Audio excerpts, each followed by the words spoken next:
En nuestro primer aniversario de boda, preparé una sorpresa romántica que cambiaría mi vida para siempre. Cuando regresé temprano a casa para decorar, escuché voces en nuestra habitación. Lo que descubrí detrás de esa puerta destruyó mi mundo entero. El silencio del penthouse me envolvió cuando abrí la puerta principal con cuidado. Había salido temprano del trabajo, fingiendo una migraña, solo para poder llegar a casa antes que Diego y preparar nuestra celebración de aniversario. Un año completo de matrimonio, 12 meses que, según creía, habían sido los más felices de mi existencia. Mis brazos estaban cargados con bolsas de la floristería. Rosas rojas, las favoritas de Diego, o al menos eso me había dicho. Champán francés guardado en la bolsa térmica. Velas aromáticas que había comprado en esa pequeña tienda artesanal que tanto me gustaba. Todo estaba perfecto, o eso pensaba. Cerré la puerta con un suave clic y dejé las bolsas en el suelo del recibidor. El mármol frío reflejó mi silueta cuando me agaché para quitarme los tacones. Quería sorprenderlo, hacer de esta noche algo memorable, algo que nos recordara por qué nos habíamos enamorado. Pero entonces lo escuché, voces, múltiples voces viniendo de nuestra habitación. Mi corazón comenzó a latir más rápido. Diego había llegado temprano también. ¿Tenía visita? Me quedé paralizada en el pasillo, con los zapatos en la mano, intentando distinguir las palabras. La puerta del dormitorio estaba entreabierta, dejando escapar fragmentos de conversación. La primera voz era inconfundible, aguda, imperativa, llena de esa arrogancia que había aprendido a tolerar.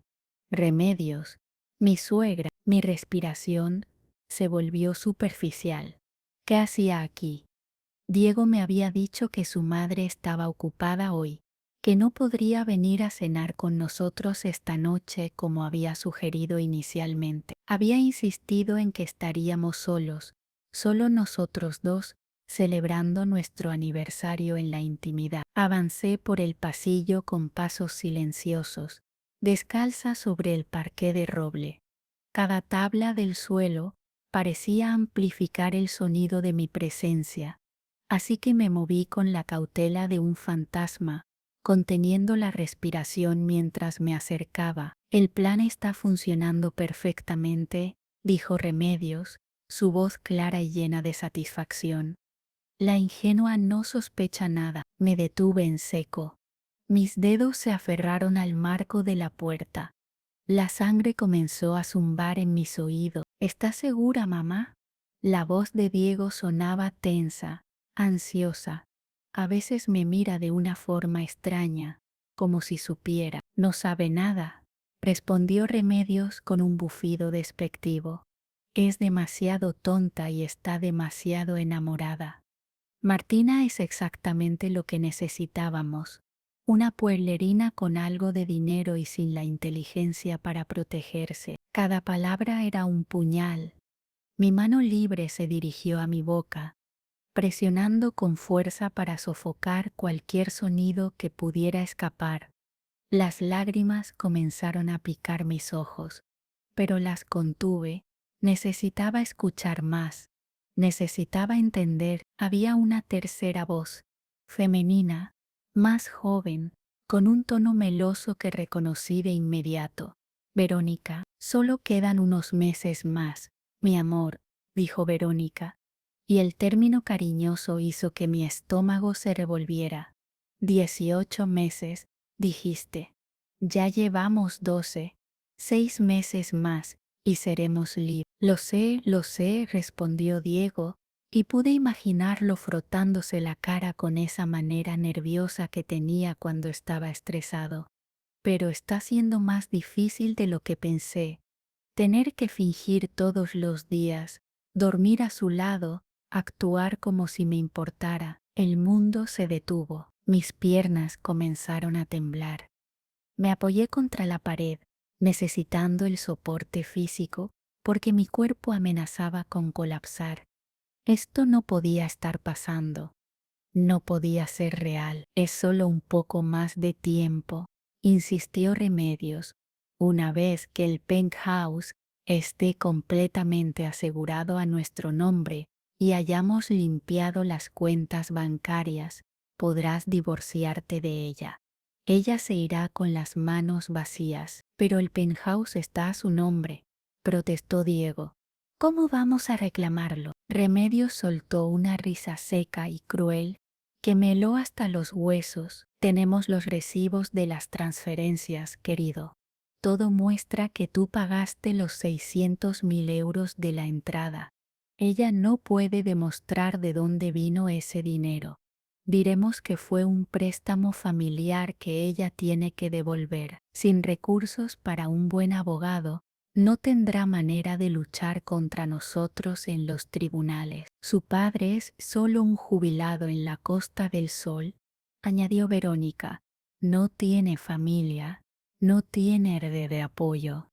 Una vez que Diego inicie el divorcio y nosotros presentemos la demanda por el penthouse, estará acabada. Sentí que el suelo bajo mis pies se volvía líquido. Mi padre, mi pobre y querido padre. Si tan solo supieran la verdad, si tan solo supieran quién era realmente Roberto Mendoza. Y entonces, continuó Diego, su voz ahora más animada, Verónica y yo podremos finalmente casarnos. Podremos criar a nuestro bebé en un hogar apropiado. El bebé, esas dos palabras fueron como una explosión nuclear en mi cerebro. ¿El bebé?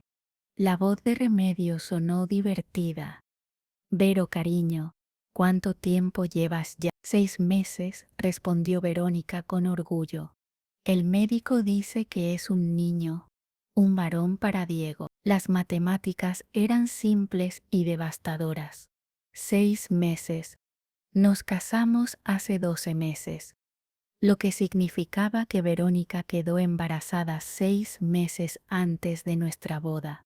Cuando Diego y yo todavía estábamos comprometidos, cuando él me juraba amor eterno y me decía que yo era la única mujer en su vida, mi espalda se deslizó por la pared hasta que quedé sentada en el suelo del pasillo, abrazando mis rodillas. Las lágrimas finalmente se derramaron, silenciosas y calientes, corriendo por mis mejillas.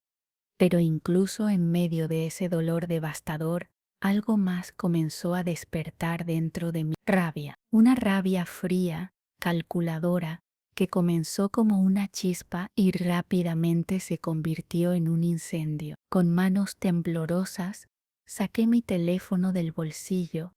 Mis dedos encontraron la aplicación de grabación de voz. Toqué el botón de grabar y acerqué el teléfono hacia la puerta entreabierta. Hablad, pensé con amargura. Seguid hablando, monstruos. Dadme todo lo que quesito. Y lo hicieron. ¿Estás seguro de que los 50.000 euros del fondo de la boda están seguros? Preguntó Remedios. Transferidos a mi cuenta hace 2 semanas, confirmó Diego. Martina ni siquiera revisó los extractos bancarios. Confía en mí completamente. Por supuesto que confiaba.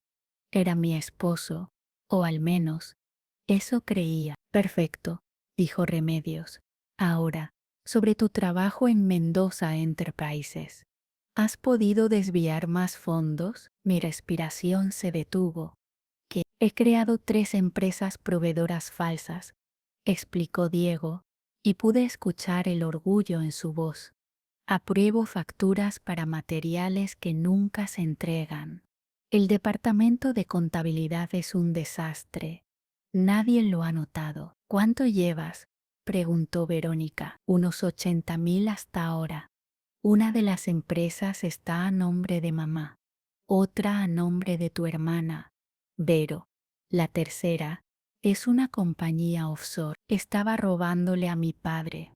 Diego estaba robándole a Roberto Mendoza, el hombre que le había dado trabajo, que lo había tratado con respeto, que lo había acogido en su familia, el hombre que era, de hecho, el CEO y dueño de Mendoza Enterprises una de las empresas de construcción más grandes de España. El hombre que era mi padre. La ironía era tan amarga que casi me hizo reír.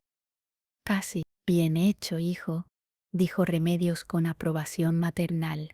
Sigue así otros 6 meses y tendremos suficiente para empezar nuestra propia empresa una vez que vendamos el penthouse. ¿Cuánto crees que vale?, preguntó Verónica. En el mercado actual, fácilmente 900.000. Quizá 1 millón, respondió Diego. Es un ático en el barrio de Salamanca. La ubicación es premio y Martina se quedará sin nada, dijo Verónica con satisfacción. Volverá a ser la chica de pueblo que siempre fue. Chica de pueblo, si tan solo supieran. Me levanté del suelo con las piernas temblorosas, pero con una determinación de acero endureciendo mi columna vertebral. Guardé el teléfono todavía grabando en mi bolsillo. Necesitaba salir de aquí. Necesitaba pensar, necesitaba planear. Retrocedí por el pasillo con el mismo cuidado con el que había avanzado.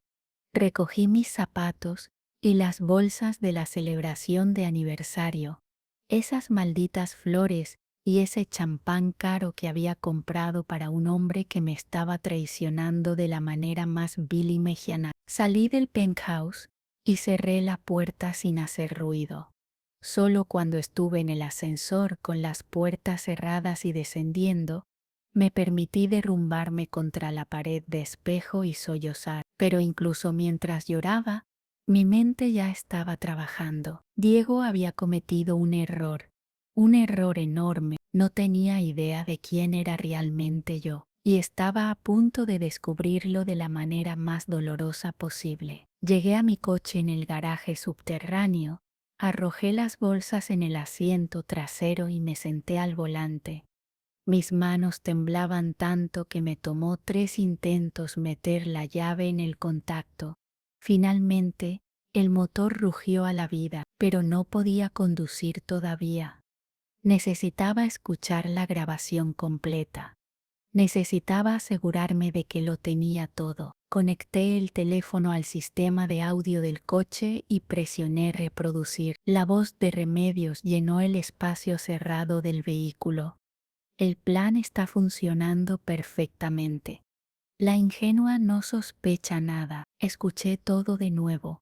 Cada palabra, cada traición, cada mentir. Cuando terminó, me quedé sentada en silencio, mirando el techo de hormigón del garaje. Había una mancha de humedad en la esquina. La observé sin verla realmente, mi mente procesando todo lo que acababa de aprender. Diego me había usado. Remedios había orquestado todo. Verónica estaba embarazada de mi esposo. Estaban robando de mi padre.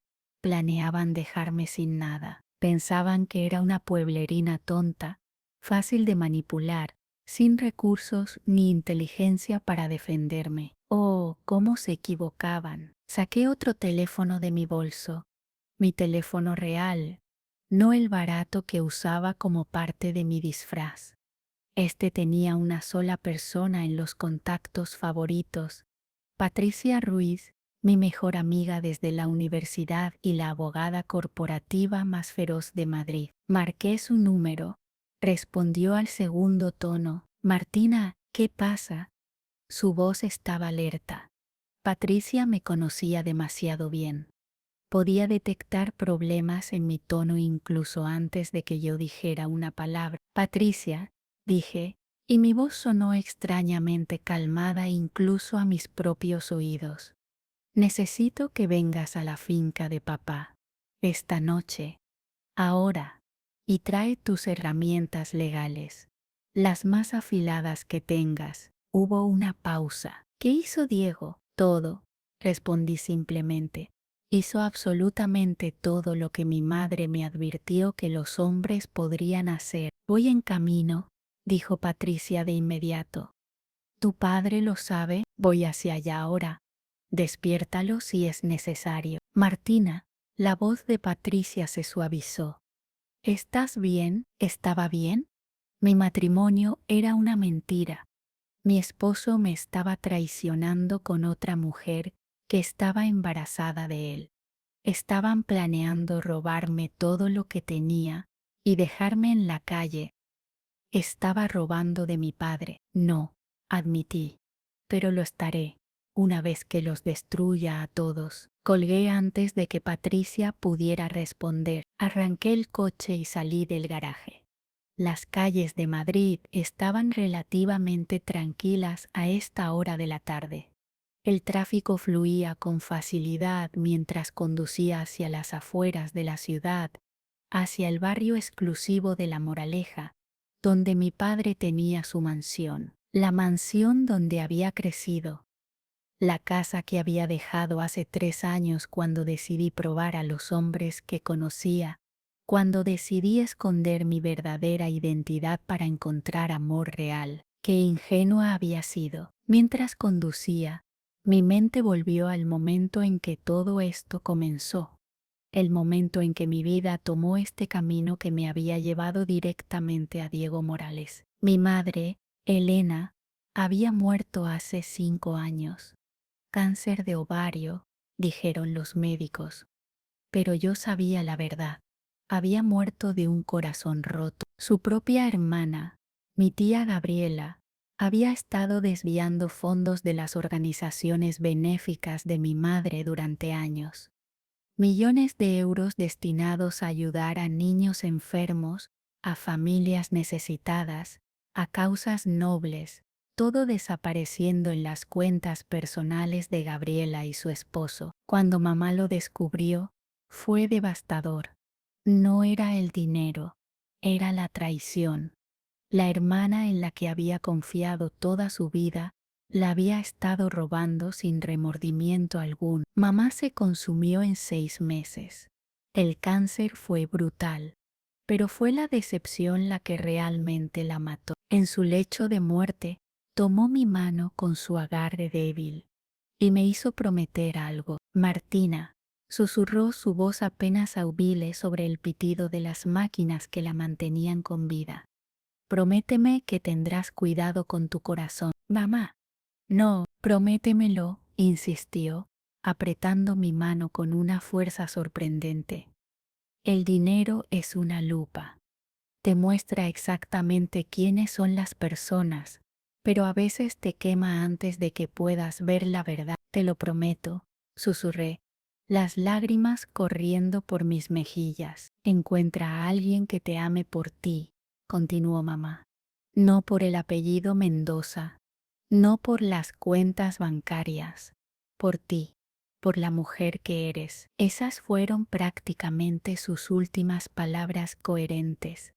Murió 2 días después, con mi padre y yo junto a su cama, y yo había tomado su advertencia en serio, quizás demasiado en serio. Decidí que la única manera de encontrar amor real era esconder quién era realmente.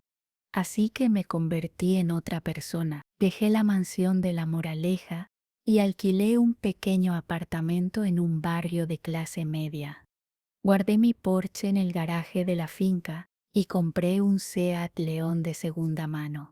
Escondí mi ropa de diseñador y compré un guardarropa de Zara y Mango. Conseguí un trabajo como asistente de marketing en una empresa pequeña, ganando 30.000 euros al año, cuando mi fideicomiso personal valía más de 50 millones. Y le dije a todo el mundo que mi padre era un capataz jubilado que vivía modestamente en Marbella. Mi padre, Roberto, pensó que estaba loca, pero entendió.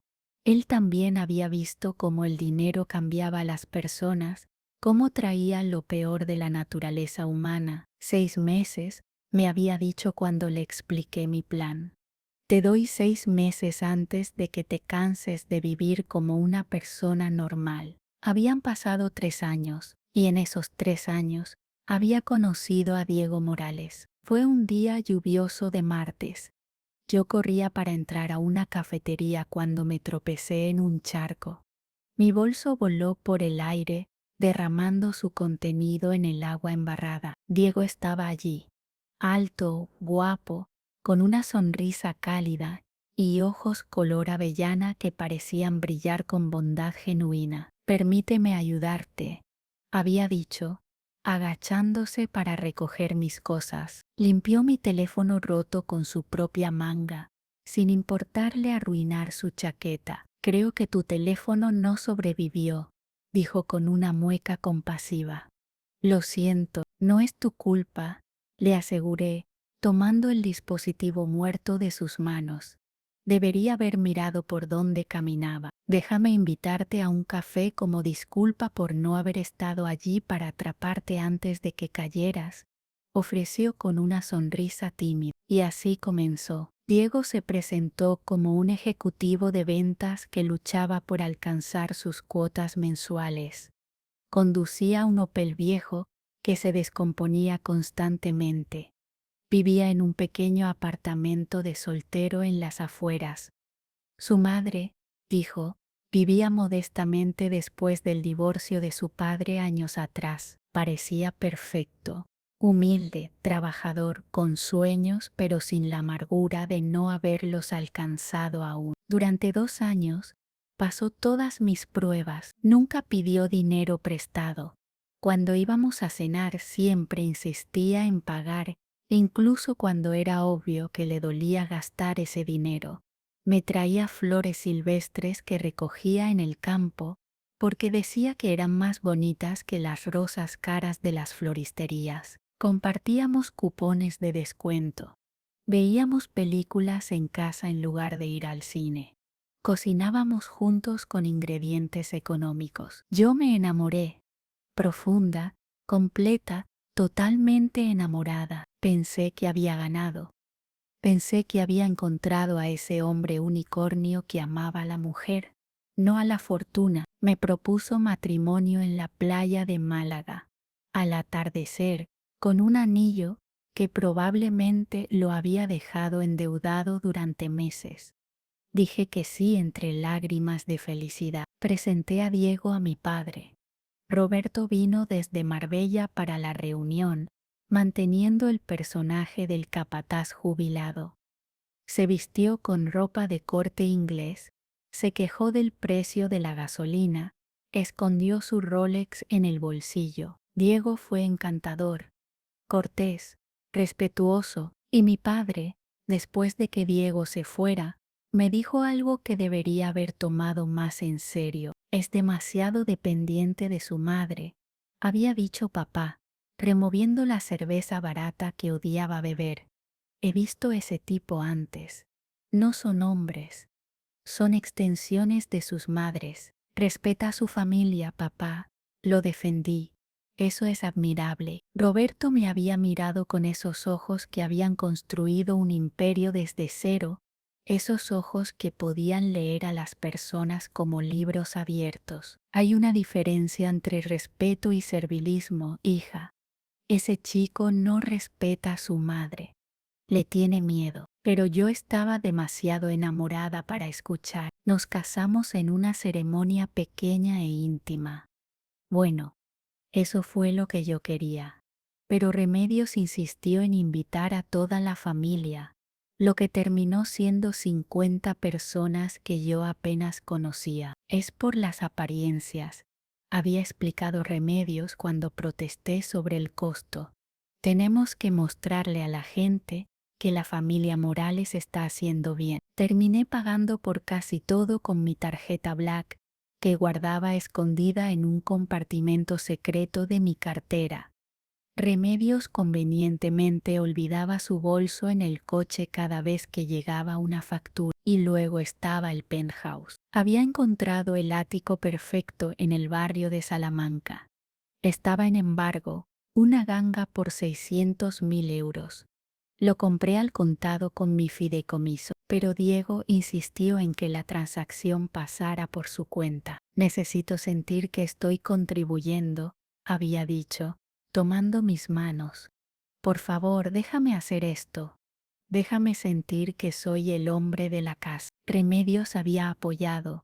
Una esposa no debería castrar a su marido antes de que el matrimonio siquiera comience. Así que permití que el dinero pasara por la cuenta de Diego.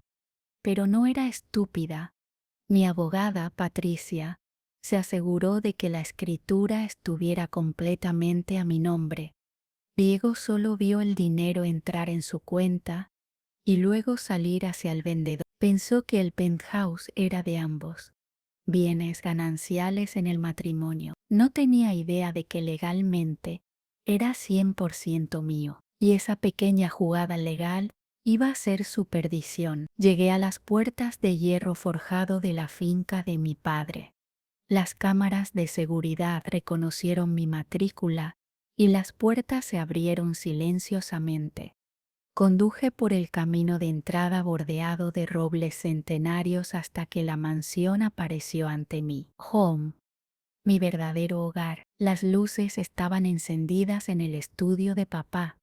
Patricia debía haber llegado primero y ya lo había despertado. Aparqué, tomé mi bolso y subí los escalones de mármol hacia la entrada principal. La puerta se abrió antes de que pudiera tocar. María, el ama de llaves que había estado con nosotros desde que yo era niña, me saludó con una mezcla de preocupación y afecto. Señorita Martina, dijo suavemente, su padre y la señora Ruiz la están esperando en el estudio. Gracias, María. Caminé por el vestíbulo familiar, pasando el retrato de mi madre que colgaba sobre la chimenea. Elena Mendoza me miraba desde el lienzo, su sonrisa suave y sus ojos sabios. Me detuve un momento frente a ella. Tenías razón, mamá, susurré. Sobre todo, sus ojos pintados no respondieron, pero sentí su presencia, su apoyo, su fuerza fluyendo hacia mí. Continué hasta el estudio. Las puertas de roble estaban entreabiertas, revelando a mi padre sentado detrás de su enorme escritorio de caoba y a Patricia de pie junto a la ventana, su laptop ya abierto sobre la mesa auxiliar. Martina, dijo mi padre, levantándose inmediatamente. Su rostro mostró alivio y preocupación en igual medida. ¿Qué pasó? En lugar de responder, saqué mi teléfono y lo coloqué sobre el escritorio. Escuchad esto, dije simplemente, presionando reproducir. Durante los siguientes 20 minutos, mi padre y Patricia escucharon en silencio mientras las voces de Diego, Remedios y Verónica llenaban el estudio. Escucharon el plan completo. El complot para robar el penthouse, la revelación del embarazo de Verónica, el reconocimiento del robo a Mendoza Enterprises. Vi cómo la cara de mi padre se ponía cada vez más roja. Sus manos se cerraron en puños sobre el escritorio. Cuando la grabación terminó, Roberto tomó el puro de su cenicero y lo partió por la mitad con furia contenida. Lo voy a destruir, gruñó. Compraré la empresa para la que trabaja y lo despediré. Haré que desahucien a su madre antes del mediodía. No, papá, dije, mi voz calmada y controlada. Eso es demasiado rápido, demasiado fácil. Patricia me miró con una expresión de comprensión y algo que parecía admiración. ¿Qué tienes en mente?, preguntó. Me senté en la silla frente al escritorio de papá, crucé las piernas y entrelacé mis dedos. Quiero hacerlo sufrir, dije con simplicidad. Quiero que piensen que han ganado. Quiero verlos celebrar su victoria. Y entonces, cuando estén en la cima de su felicidad, quiero arrebatárselo todo de manera tan devastadora que nunca, jamás, se recuperen. Patricia sonrió. Era la sonrisa de un tiburón que acaba de oler sangre en el agua. Ahora sí estás hablando mi idioma, dijo abriendo su laptop. Empecemos a planear. Durante las siguientes 4 horas, los tres diseñamos el plan más elaborado y meticuloso que jamás había imaginado. Patricia delineó la estrategia legal. Primero, necesitábamos asegurar el penthouse de manera que Diego nunca pudiera tocarlo.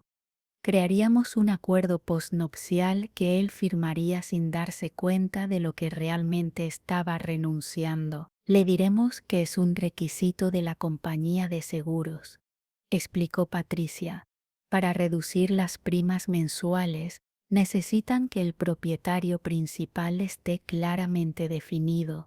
Le prometemos un ahorro de 500 euros al mes.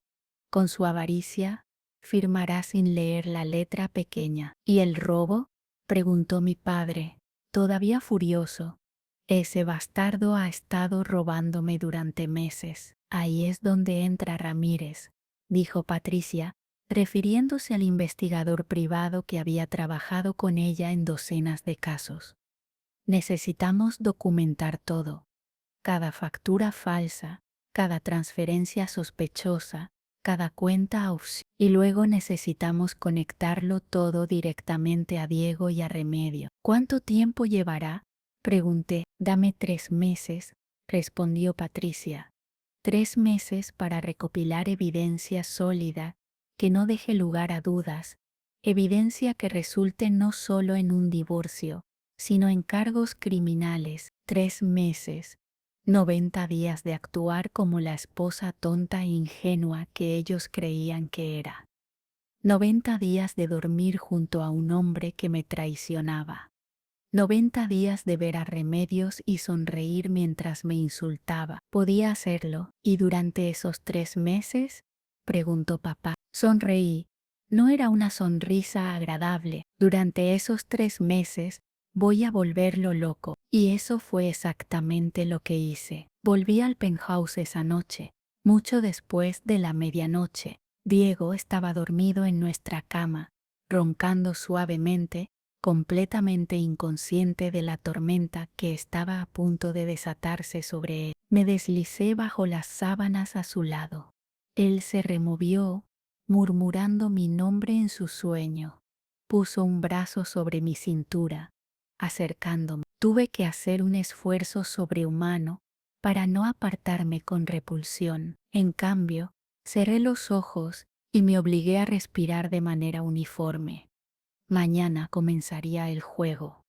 Mañana me convertiría en la mayor molestia que Diego Morales había experimentado en su vida. Pero esta noche, solo por esta noche, me permití sentir el dolor.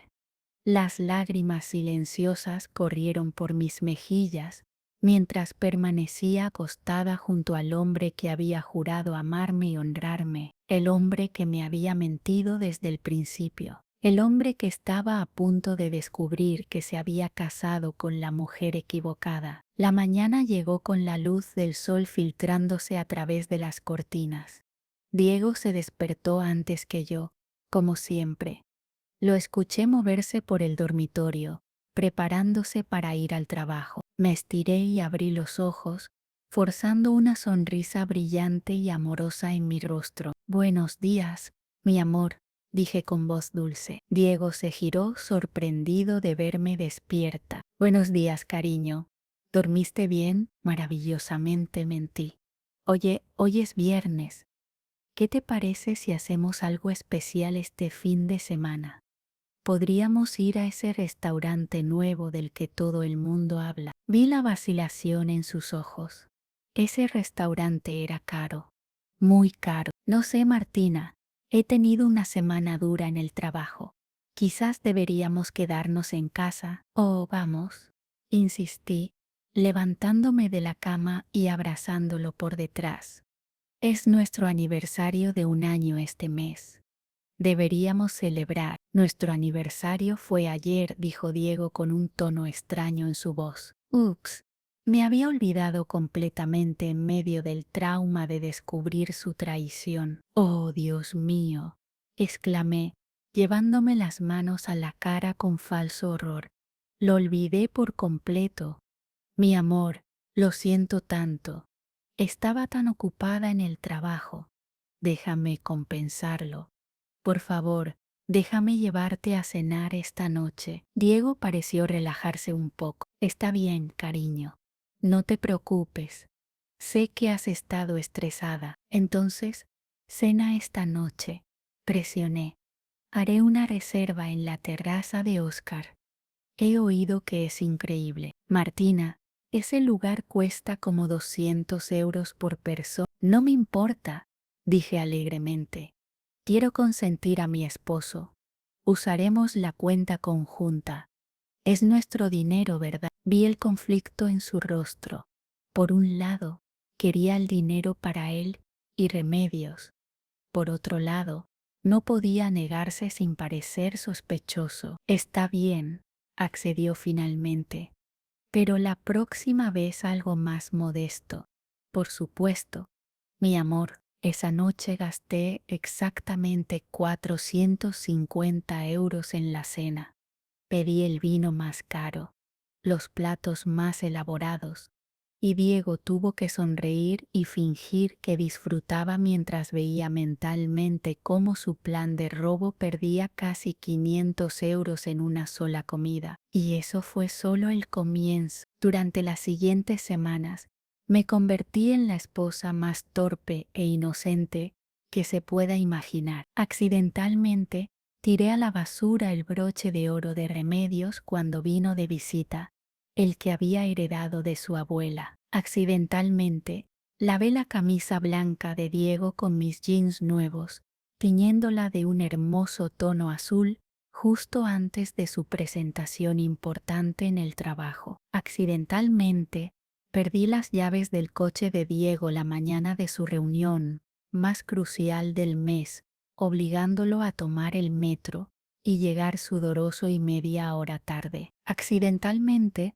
reservé un Spadey para nosotros dos que costó 600 euros, pagados con la cuenta conjunta que él estaba tratando de vaciar. Cada error estaba cuidadosamente calculado para hacer dos cosas: vaciar el dinero que él planeaba robar y erosionar su paciencia hasta el punto de quiebre. Y funcionó. Diego comenzó a volverse irritable. Nervioso, comenzó a hacer comentarios pasivo-agresivos sobre mi torpeza y mi falta de atención. ¿Cómo puedes ser tan descuidada, Martina?, me espetó después del incidente del broche de Remedios. Ese era un objeto familiar valioso. Lo siento mucho, dije, lágrimas falsas rodando por mis mejillas. Solo estaba tratando de limpiar. Quería que tu madre sintiera que cuidamos bien nuestro hogar. Él no podía decir nada más sin parecer el malo. Remedios, por su parte, comenzó a mirarme con creciente sospecha. Algo no está bien con esa chica. Le escuché murmurar a Diego durante una de sus frecuentes llamadas telefónicas. No sabía que yo tenía un dispositivo de escucha en el estudio, cortesía del equipo de seguridad de mi padre. Es solo torpe, mamá, respondió Diego, pero incluso él sonaba menos convencido. Nadie es tan torpe, insistió Remedios. Mantén los ojos abiertos. Pero para entonces ya era demasiado tarde. El verdadero golpe maestro vino cuando Patricia apareció en el penthouse con un grueso folder de documentos. Cariño, llegó esto de la compañía de seguros, dije casualmente una tarde, mientras Diego revisaba el correo. ¿Qué es?, preguntó sin mucho interés. Algo sobre el penthouse.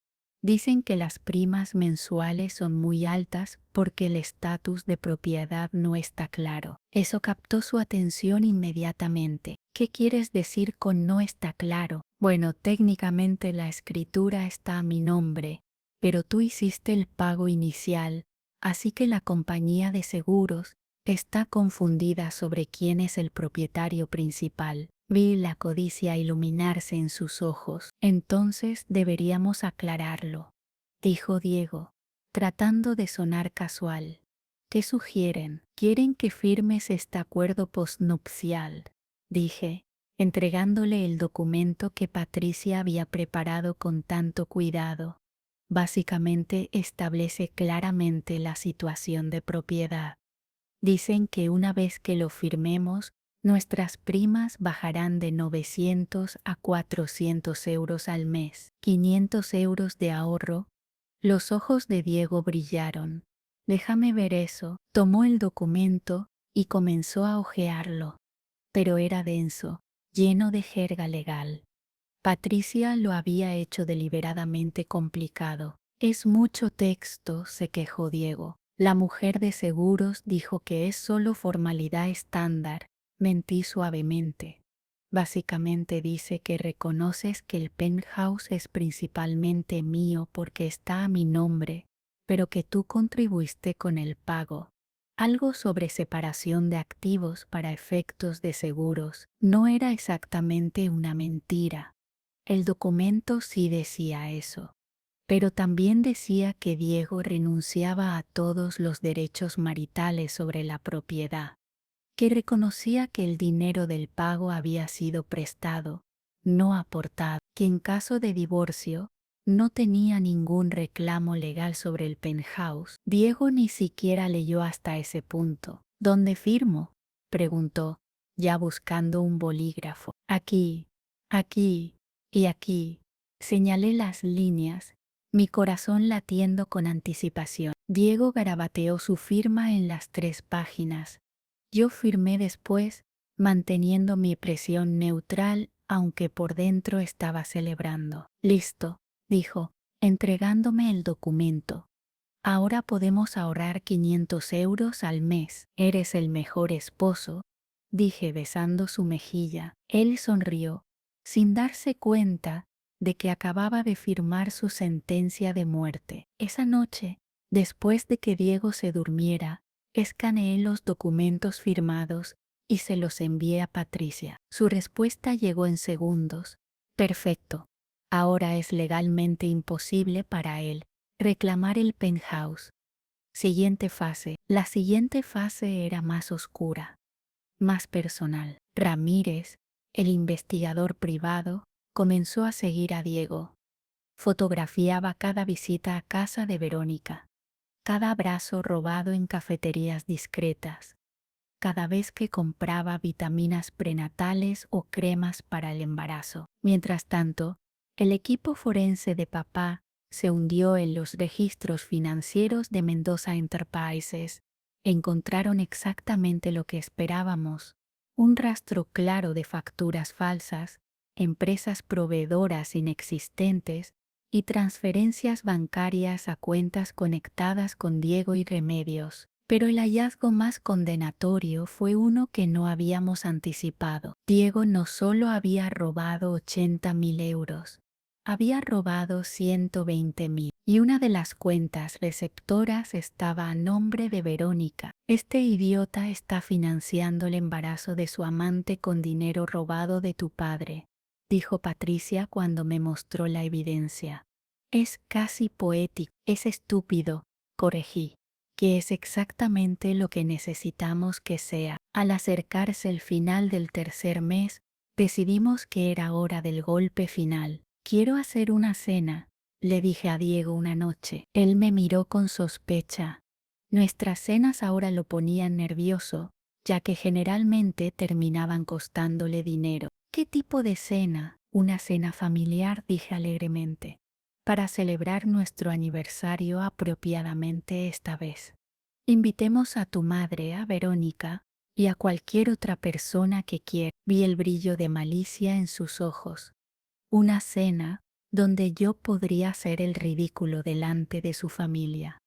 Una oportunidad perfecta para construir la narrativa de que yo era incompetente e imposible de vivir. Me parece buena idea, dijo Diego, tratando de esconder su entusiasmo. Deberías cocinar, mostrarles tus habilidades culinarias. Oh, iba a mostrar mis habilidades, solo que no las que él esperaba. La noche de la cena llegó. Había pasado el día cocinando deliberadamente mal. Carne medio cruda, verduras quemadas, una ensalada que era principalmente tallos marchitos, pero también había hecho otras preparaciones. Patricia había venido más temprano para hacer los ajustes finales a las cámaras ocultas que habíamos instalado semanas atrás. Ahora teníamos cobertura de video y audio de cada ángulo del comedor y la sala. El equipo legal de mi padre estaba en espera. La policía había sido contactada y estaba lista para actuar. Y yo finalmente estaba lista para quitarme la máscara. Los invitados comenzaron a llegar a las 7. Primero Remedios, vestida con un traje nuevo que sin duda había comprado con el dinero robado de la boda. Sus dos amigas, Consuelo y Pilar, llegaron con ella, chismosas profesionales que había conocido brevemente en nuestra boda, y luego, Verónica entró del brazo de Diego, riéndose de algo que él había dicho. Llevaba un vestido holgado que intentaba esconder su barriga de 6 meses, pero la curva era inconfundible para cualquiera que supiera qué buscar. Martina, dijo Verónica con falsa dulzura, ¿qué casa tan acogedora tienes? Acogedora, como si no fuera un penthouse de 1.000.000 de euros en el mejor barrio de Madrid. Gracias por venir, respondí con una sonrisa igual de falsa. La cena estará lista pronto. Serví el vino. Barato, de Tetrabric, 3 euros la botella. Remedios tomó un sorbo e hizo una mueca de disgusto. ¿Qué es este vinagre? Murmuró, lo suficientemente alto para que todos oyeran. Es una mezcla artesanal. Mentí descaradamente. Muy de moda ahora. Cuando finalmente serví la comida, el horror en sus rostros fue casi cómico. Esto es interesante, dijo Consuelo, tratando de cortar el bistec gomoso. Martina claramente se esforzó, dijo Diego con ironía, ganándose risitas de Verónica y Pilar. Remedios ni siquiera intentó ser educada. ¿Esto es una broma? Preguntó directamente. Nos invitas a tu casa y nos sirves esto. Hice mi mejor esfuerzo, dije con voz temblorosa, como si estuviera a punto de llorar. Remedios bufó. Tu mejor esfuerzo es patético. Diego puso su mano sobre la de Verónica debajo de la mesa, pensando que yo no lo veía. Pero yo veía todo. Y las cámaras también. Era hora del primer acto. Mientras servía más vino, tropecé con la alfombra. La jarra de vino tinto voló por el aire, derramándose directamente sobre el regazo de Verónica. Ella gritó, saltando de su silla. El líquido rojo empapó su vestido, pegándose a su cuerpo y revelando completamente la forma redonda e inconfundible de un embarazo de 6 meses. Mira lo que hiciste, chilló Verónica. Este vestido cuesta 200 euros. Diego corrió hacia ella, agarrando servilletas. ¿Estás bien?, preguntó con pánico evidente. ¿El bebé está bien? El silencio que siguió fue absoluto. Remedios se quedó congelada con el tenedor a medio camino hacia su boca. Consuelo y Pilar intercambiaron miradas de shock, y Diego se quedó paralizado, dándose cuenta demasiado tarde de lo que acababa de decir. El bebé, repetí suavemente, mi voz ya no temblorosa sino fría como el hielo. ¿Qué bebé, Diego? Diego se giró lentamente hacia mí, su cara del color de la ceniza. Yo, Martina, déjame explicar. Oh, no hay nada que explicar, dije, mi voz ahora completamente calmada y controlada. Todo está bastante claro. Me levanté de mi silla en la cabecera de la mesa y caminé hacia el aparador donde había dejado mi bolso. De él saqué mi laptop. ¿Qué estás haciendo?, preguntó Remedios nerviosamente. Pensé que podríamos tener un poco de entretenimiento después de la cena, dije con una sonrisa helada. Una especie de presentación audiovisual. Abrí la laptop y la conecté al Smart TV montado en la pared. Con unos pocos clics, la pantalla cobró vida. Esto, dije, es una grabación que hice hace exactamente 3 meses. El día de nuestro aniversario, Diego. El día en que volví a casa temprano para sorprenderte. Presioné play. La voz de Remedios llenó la habitación. El plan está funcionando perfectamente. La ingenua no sospecha nada. Todos en la mesa se quedaron congelados. La grabación continuó, reproduciendo cada palabra venenosa, cada detalle del complot, cada insulto. 18 minutos completos de evidencia de audio que documentaban su traición. Cuando terminó, el silencio era ensordecedor. Diego tenía lágrimas corriendo por su rostro. Verónica estaba pálida como un fantasma. Remedios miraba fijamente el televisor como si no pudiera creer lo que acababa de escuchar. ¿Alguna pregunta? Pregunté dulcemente. Martina, por favor. Diego se levantó, acercándose a mí. Fue idea de mi madre. Ella me obligó. Siéntate, Diego, dije con voz cortante. Para mi sorpresa, obedeció inmediatamente. Me paseé alrededor de la mesa, como un tiburón rodeando a su presa. ¿Saben qué es lo más divertido de todo esto? Pregunté, mirando a cada uno de ellos. Ustedes pensaron que yo era una pobretona ingenua, una pueblerina. Creo que fue el término que usaste. Remedio. Remedios no respondió. Su cara todavía congelada en shock. Pensaron que podían robarme mi casa, mi dinero, mi vida. Pensaron que era demasiado tonta para darme cuenta, demasiado débil para luchar. Me detuve frente a Diego, pero hubo un pequeño detalle que olvidaron investigar. Mi apellido completo. Vi un destello de comprensión comenzar a formarse en los ojos de Remedios. Mi apellido no es solo Martina Silva. Continué. Es Martina Mendoza Silva. La taza de café de Remedios cayó de su mano, estrellándose contra el plato. No, susurró. Es imposible. Mi padre, dije claramente, es Roberto Mendoza, CEO y fundador de Mendoza Enterprises. La empresa para la que trabajas, Diego, la empresa de la que has estado robando durante los últimos 8 meses. Diego emitió un sonido que era medio sollozo, medio gemido. Has creado 3 empresas fantasma. Continué, sacando ahora los documentos financieros que Patricia había preparado. Aprobaste facturas falsas por un total de 120.000 euros. Una de esas cuentas está a nombre de tu madre, otra a nombre de tu hermana de Verónica. La tercera es una cuenta offshore que pensaste que era imposible de rastrear. Coloqué las hojas sobre la mesa, dejando que vieran los números, las cuentas bancarias, las transacciones documentadas. Es mentira, tartamudeó Diego. No puedes probar. No puedo, lo interrumpí. El equipo forense de mi padre ha documentado cada transacción. Tenemos los registros bancarios, tenemos las facturas falsas, tenemos las órdenes de compra que firmaste.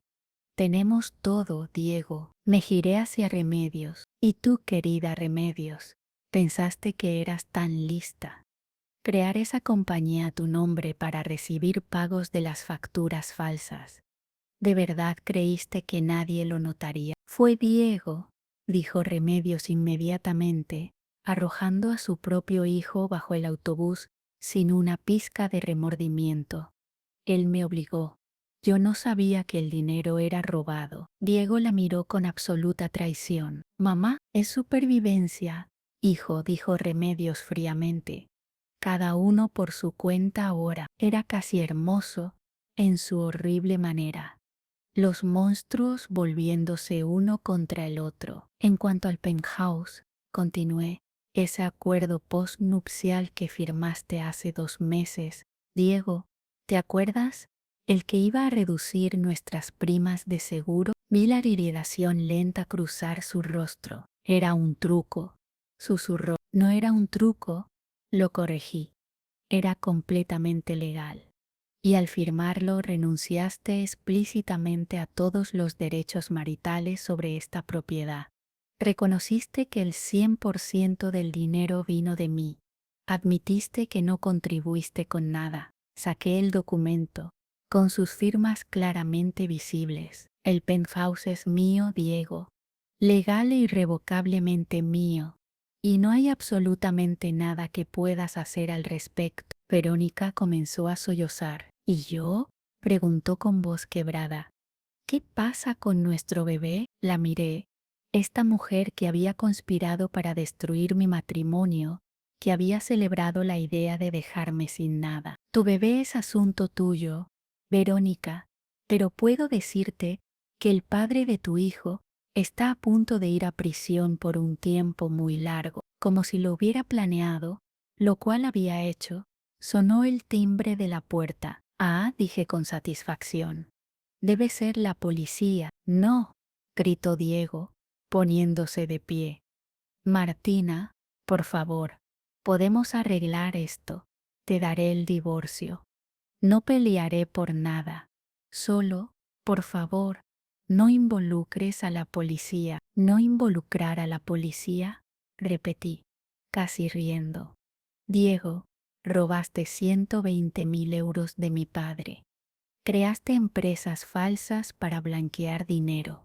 Cometiste fraude corporativo a una escala masiva. Esto ya no es solo entre nosotros. Esto es criminal. Caminé hacia la puerta y la abrí. Patricia entró primero, su presencia en el traje ejecutivo impecable infundiendo confianza. Detrás de ella venían 2 oficiales de policía y el inspector Vega, el jefe de la Unidad de Delitos Económicos de Madrid. Inspector, dije cordialmente, gracias por venir. Mis invitados estaban justo discutiendo sus actividades empresariales. El inspector Vega entró a la sala, su placa brillando bajo las luces del comedor. Sus ojos escanearon la mesa, viendo las caras culpables, los documentos esparcidos, el televisor aún mostrando la última diapositiva de evidencia financiera. Diego Morales, dijo el inspector con voz formal, está usted arrestado por malversación de fondos, fraude corporativo y blanqueo de capitales. Uno de los oficiales se acercó a Diego con esposas. Espera, Diego retrocedió. Tengo que hablar con mi abogado. Tengo derechos. Tiene derecho a permanecer en silencio. Comenzó el oficial leyéndole sus derechos mientras le colocaba las esposas. Remedios intentó levantarse de su silla. Yo no tuve nada que ver con esto, dijo rápidamente. Yo solo. Remedios Morales, interrumpió el inspector Vega. También está arrestada como cómplice de blanqueo de capitales y conspiración para cometer fraude. No, chilló Remedios. Mi hijo me engañó. Yo soy la víctima aquí. El segundo oficial se acercó a ella con esposas también. Puede explicarle eso al juez, dijo sin emoción. Mientras los oficiales esposaban a Diego y Remedios, me volví hacia Verónica.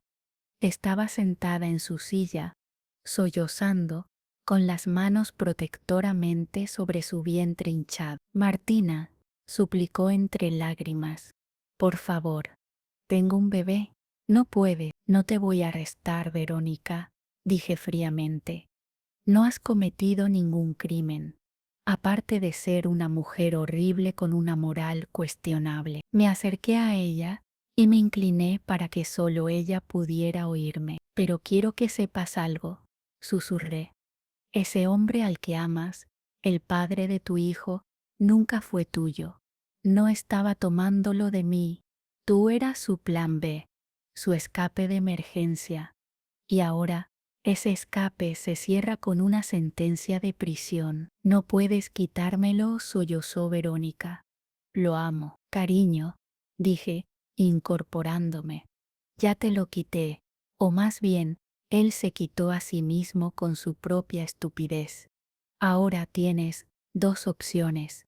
Puedes quedarte aquí y ver cómo se lo llevan, o puedes tomar un poco de dignidad y marcharte. Verónica me miró con odio puro en sus ojos, pero se levantó temblorosamente. Esto no ha terminado, Siseo. Oh, sí lo está, respondí. Completamente terminado. Verónica agarró su bolso y salió corriendo del penthouse, sus sollozos echanches en el pasillo. Diego y Remedios fueron escoltados hacia la puerta. Diego se giró una última vez para mirarme. ¿Por qué, Martina?, preguntó su voz rota. Si eras tan rica, ¿por qué mentiste sobre quién eras? Lo miré directamente a los ojos, porque mi madre murió a causa de la traición de personas que amaban el dinero más que a ella. Porque necesitaba saber si alguien podría amarme por mí misma, no por mi apellido. porque necesitaba ponerme prueba a los hombres que conocía. Hice una pausa, dejando que mis siguientes palabras hundieran profundo. Y tú, Diego, fallaste espectacularmente. No solo fallaste la prueba, ni siquiera sabías que estabas siendo probado. Eso te hace aún más patético. Los oficiales lo empujaron suavemente hacia adelante. Martina llamó mientras lo arrastraban. Por favor, háblale a tu padre. Dile que retire los cargos. Haré cualquier cosa. Mi padre, dije fríamente, quería comprarte la empresa y despedirte personalmente. Quería destruir a tu madre. Quería hacerte sufrir de 1000 maneras. Y yo lo detuve. Diego me miró con un destello de esperanza, porque, continué, mi venganza es mucho mejor que la suya. No te estoy quitando un trabajo, te estoy quitando tu libertad, tu futuro, tu reputación. Y déjame decirte, Diego, la prisión no será amable con un ladrón corporativo que robó de una de las empresas más respetadas de España. La esperanza en sus ojos murió. Los oficiales lo sacaron del penthouse. Remedios lo siguió, todavía protestando su inocencia, todavía culpando a su hijo. Consuelo y Pilar, que habían estado sentadas en shock silencioso durante toda la confrontación, se levantaron rápidamente. Nosotras no sabíamos nada, balbuceó Consuelo. Por supuesto que no, dije con una sonrisa fría. Pero ahora sí, y apuesto a que toda la moraleja sabrá para mañana por la mañana.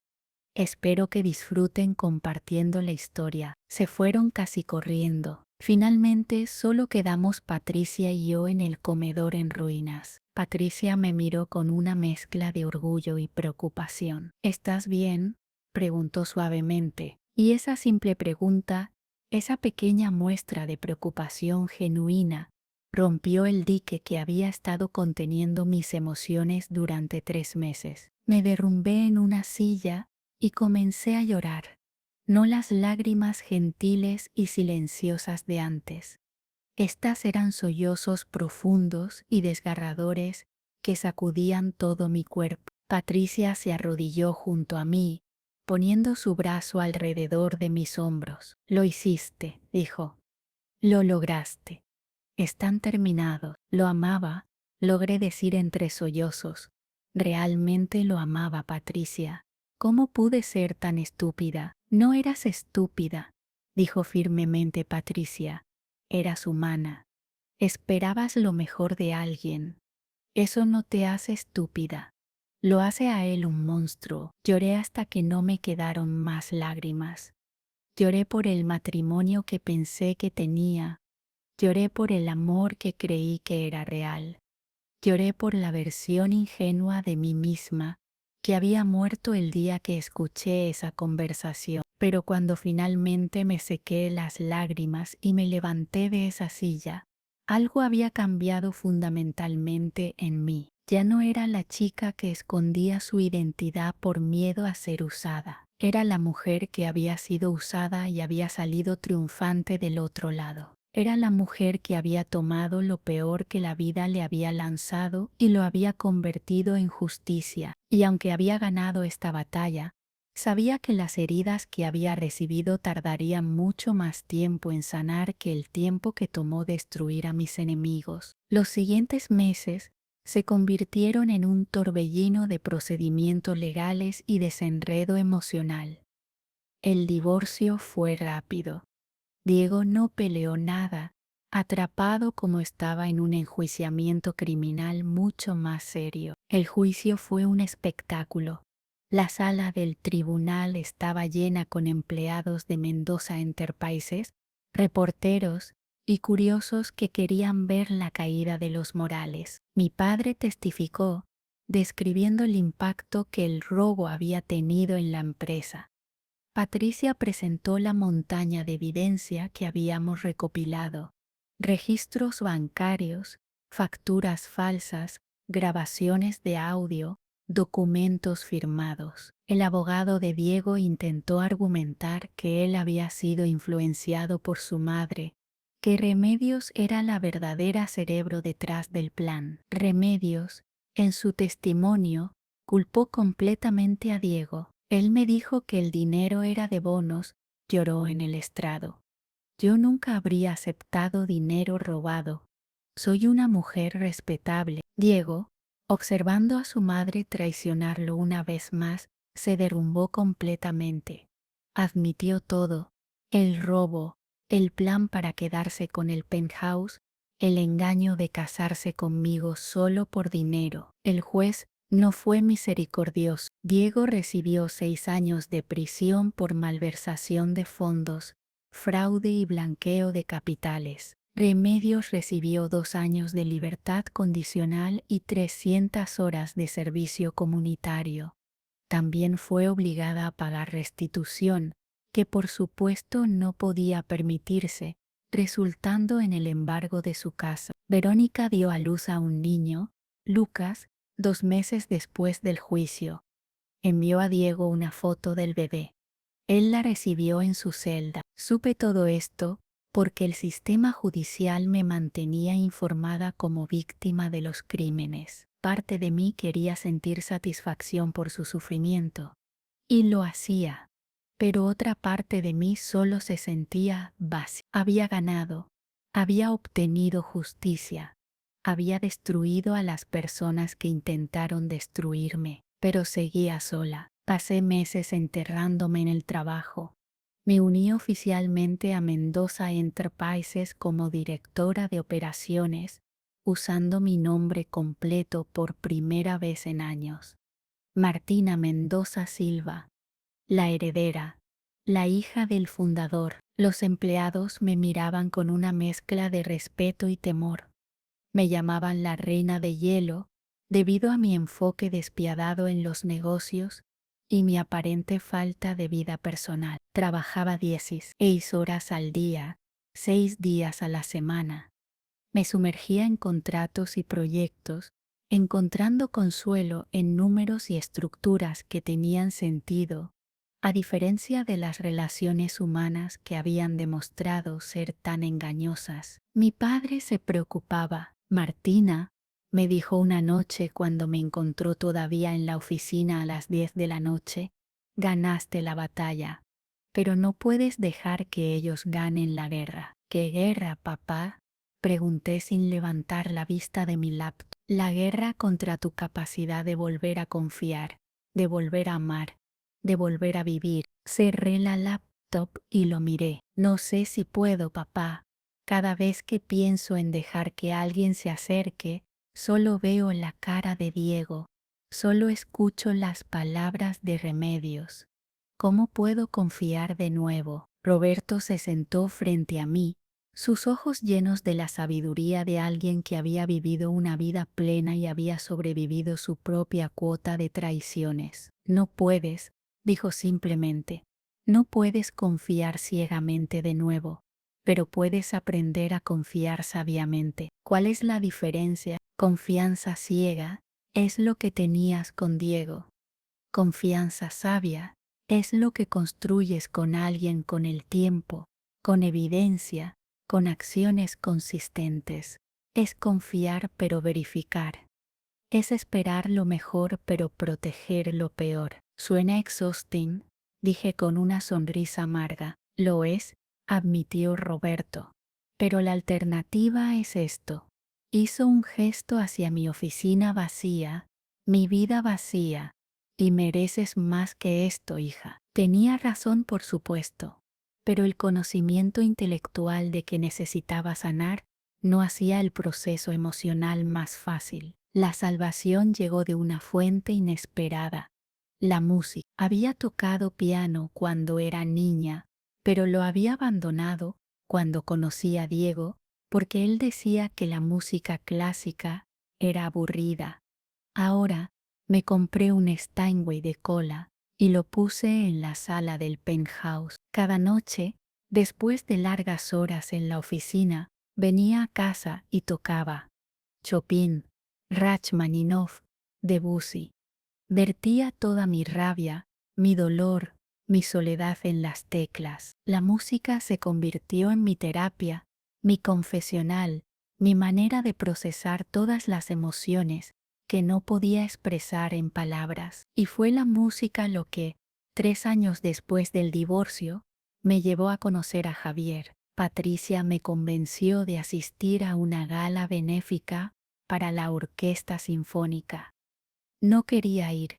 Odiaba esos eventos llenos de gente superficial que solo querría hablar de negocios o, peor aún, hacer preguntas sobre mi infame divorcio. Pero Patricia insistió y era difícil decirle que no a mi mejor amiga. Me puse mi vestido más intimidante, un número negro de Chanel que gritaba "No te acerques", y fui a la gala con la intención de quedarme exactamente 1 hora antes de escapar. Estaba parada en una esquina, bebiendo agua con gas y revisando discretamente mi teléfono, cuando una voz a mi lado dijo: "Pareces como si prefirieras estar en cualquier otro lugar". Levanté la vista para ver a un hombre alto de unos 40 años, con el cabello oscuro ligeramente despeinado y ojos del color del ámbar.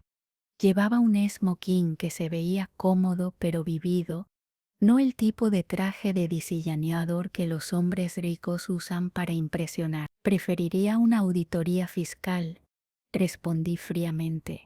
Al menos eso es predecible. Él se rió, un sonido genuino y cálido que me sorprendió. Soy Javier, se presentó, ofreciendo su mano, el arquitecto que diseñó la nueva ala del museo. Y actualmente estoy escondiéndome de un donante que quiere discutir el feng shui de los baños. A pesar de mí misma, sonreí un poco. Martina, dije, estrechando su mano brevemente. Bueno, Martina, dijo Javier, ya que ambos estamos escondiendo, ¿te gustaría ver algo genial? La acústica del auditorio principal es increíble cuando está vacío. Debería haber declinado. No conocía a este hombre. Podía ser cualquiera, pero había algo en su sonrisa sin pretensiones, en la manera en que no había reaccionado al reconocer mi nombre, si es que lo había reconocido, que me intrigó. Está bien, acepté. Me llevó a la sala principal de conciertos. Estaba vacía, iluminada solo por algunas luces de seguridad. En el escenario había un piano de cola solitario. Adelante, dijo Javier, señalando el instrumento. Vi tus dedos moviéndose durante el cuarteto. Tocas, ¿verdad? Solía, admití. Aquí no hay público, dijo gentilmente. Solo yo y los fantasmas de Moser. No sé qué me hizo aceptar. Quizás fue el entorno seguro de la sala vacía. Quizás fue la manera no amenazante en que lo sugirió.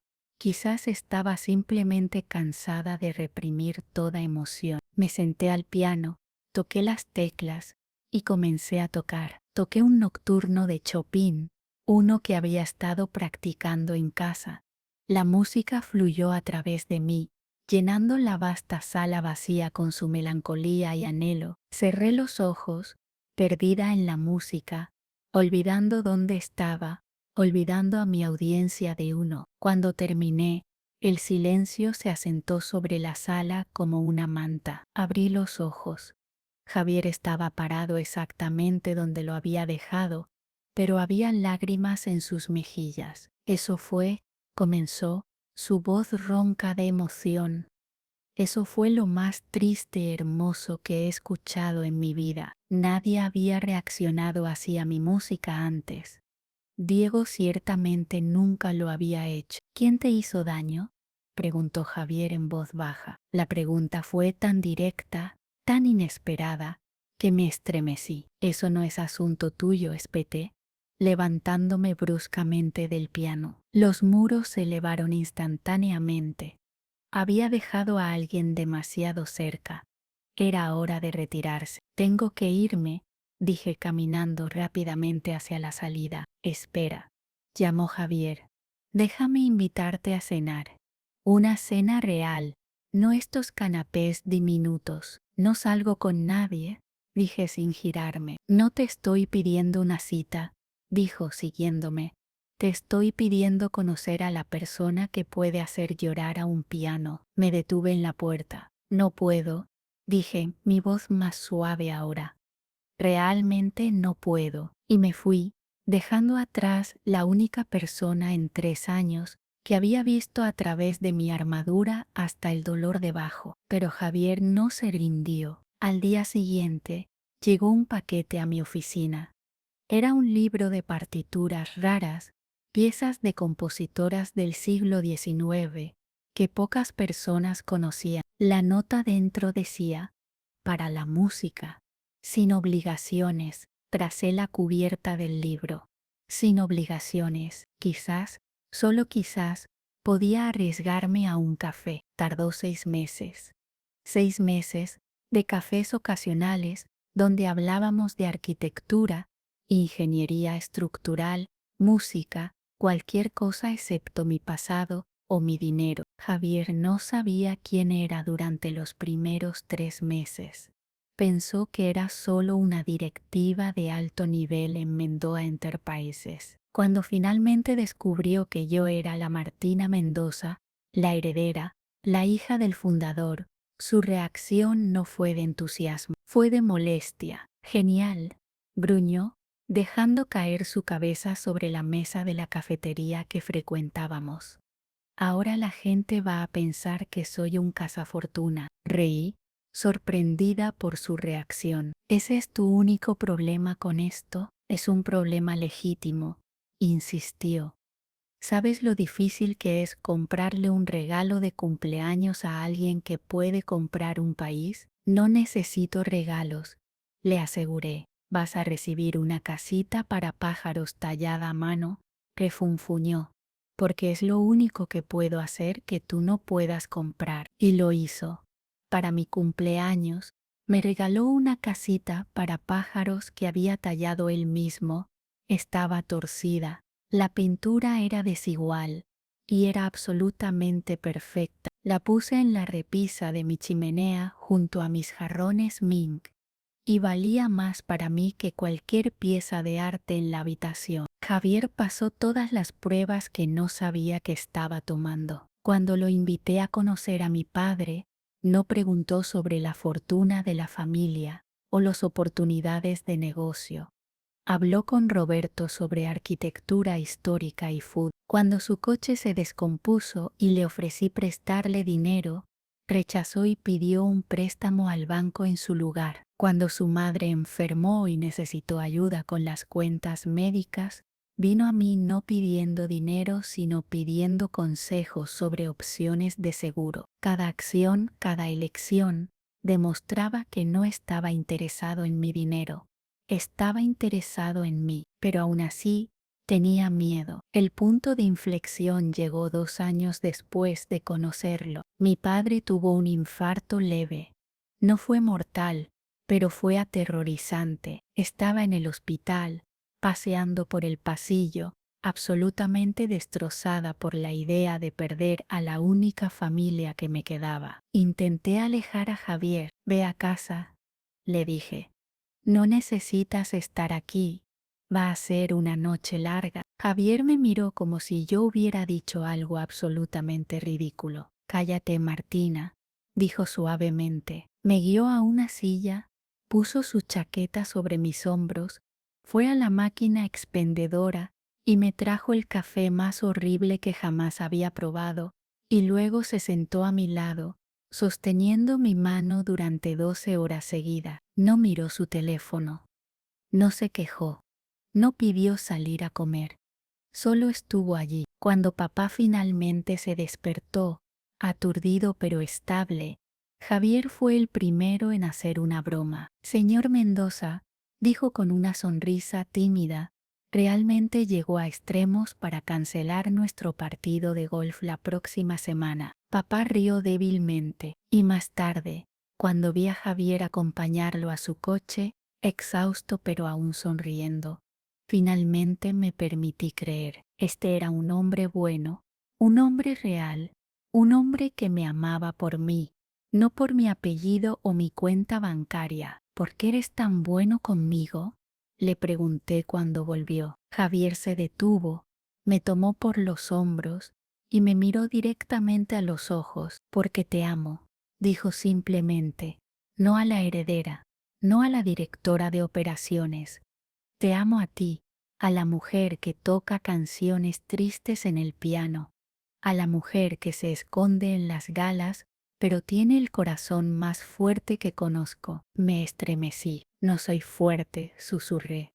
Soy mercancía dañada. No eres mercancía dañada, dijo con ferocidad. Eres una superviviente, y te amo. Y por primera vez desde Diego, dejé que alguien me amara de verdad. Nos casamos 2 años después en una ceremonia pequeña, con solo nuestras familias y amigos cercanos. Javier había firmado un acuerdo prenupcial que Patricia preparó, uno que básicamente decía que se iba con lo que trajo, sus herramientas y su cara bonita, como él bromeó. Ahora, 10 años después de esa horrible noche en que descubrí la traición de Diego, estoy sentada en el patio de nuestra casa de verano en la Costa Brava. Javier está en la playa con nuestros 2 hijos, Sofía de 13 años y Mateo de 8, intentando hacer volar una cometa. Sofía está leyendo un libro en lugar de ayudar, muy parecida a mí a su edad. Mi padre falleció hace un año, pacíficamente mientras dormía. Dejó este mundo sabiendo que su hija era feliz, segura y amada de verdad. Ahora soy la CEO de Mendoza Enterprises. He duplicado el tamaño de la empresa y la he llevado a mercados internacionales. La reina de hielo todavía rige la sala de juntas, pero ahora, cuando voy a casa, me deshielo en los brazos de un hombre que me ama sin condición. ¿Y Diego? Salió de prisión hace 3 años después de cumplir su sentencia completa. Intentó contactarme una vez, enviando una carta de disculpa. No la abrí. Patricia la leyó por mí y me informó que era lo que esperábamos: una súplica patética por perdón y una solicitud de ayuda para empezar de nuevo. Le dije a Patricia que enviara una respuesta simple. No, no de manera cruel. Simplemente no. Porque perdonar a Diego no significaría olvidar. No significaría darle otra oportunidad de hacerme daño. Significaría liberarme del peso de odiarlo. Y ya no lo odiaba. Ya no pensaba en él en absoluto. Remedios murió hace 2 años de cáncer. No fui a su funeral, pero envié flores. Era lo suficientemente grande para reconocer que, a pesar de todo, ella también era un ser humano que sufrió las consecuencias de sus elecciones. Verónica se casó de nuevo con un camionero, según escuché. Lucas, el hijo de Diego, está creciendo sin conocer a su padre biológico. Y tal vez eso sea mejor. En cuanto a mi prueba, mi elaborado plan de esconder mi verdadera identidad, aprendí algo importante de esa experiencia. No se puede probar el amor como un experimento científico. No se puede crear escenarios perfectos y esperar que revelen la verdad absoluta. Porque la gente es compleja, las relaciones son complejas, y la verdad es siempre más matizada que pasó o falló. Diego falló mi prueba espectacularmente, pero eso no hizo que la prueba fuera infalible. Javier nunca fue probado. Le dije la verdad sobre quién era después de 3 meses, y él se quedó de todos modos. No porque pasara algún test, sino porque habíamos construido algo real basado en quiénes éramos como personas, no en lo que teníamos o no teníamos. Miro a mi familia en la playa. Javier finalmente logró que la cometa vuele, y Mateo está saltando de emoción. Sofía puso su libro a un lado para mirar, una sonrisa rara cruzando su rostro generalmente serio. Este es mi final feliz. No porque obtuve venganza contra las personas que me lastimaron, no porque probé que era más inteligente que ellos, sino porque, a pesar de todo, No dejé que su traición me convirtiera en alguien incapaz de amar de nuevo. Aprendí que el amor no es transacción. El amor no es un juego de poder o manipulación. El amor no es usar a alguien para obtener lo que quieres. El amor es Javier tallando una casita para pájaros torcida, porque es lo único que puede darme, que yo no pueda comprar. El amor es mi padre viniendo desde Marbella para mantener mi secreto. El amor es Patricia trabajando hasta las 3 de la mañana para construir mi caso legal porque éramos amigas antes de que ella fuera mi abogada. El amor es acción, no palabras vacías y promesas falsas. Y mientras miro esta vida que he construido desde las cenizas de esa traición, me doy cuenta de que, en cierto modo, debería agradecerle a Diego, no por romperme, sino por mostrarme exactamente lo que no debería aceptar nunca más, por enseñarme que merezco más que mentiras bonitas y falsas promesas, por forzarme a descubrir mi propia fuerza cuando pensó que me estaba destruyendo. Javier mira hacia el patio y me saluda. Martina, mira, está volando. La cometa se eleva alto en el cielo de la tarde, sus colores brillantes bailando contra las nubes blancas. Libre, sin ataduras, hermosa. Me levanto y camino hacia mi familia, porque al final, esa es la mejor venganza. No destruir a tus enemigos, sino construir una vida tan hermosa, tan llena de amor real y felicidad genuina, que ya no importen. Diego me llamó sosa como yogur natural, pero este yogur natural tiene una familia que la ama, una empresa próspera, hijos felices, un esposo que la adora. Y Diego tiene una celda de prisión en su pasado, un hijo que no conoce y una madre que lo traicionó cuando más la necesitaba. No necesito pensar más en él. Esta es mi vida ahora y es extraordinaria.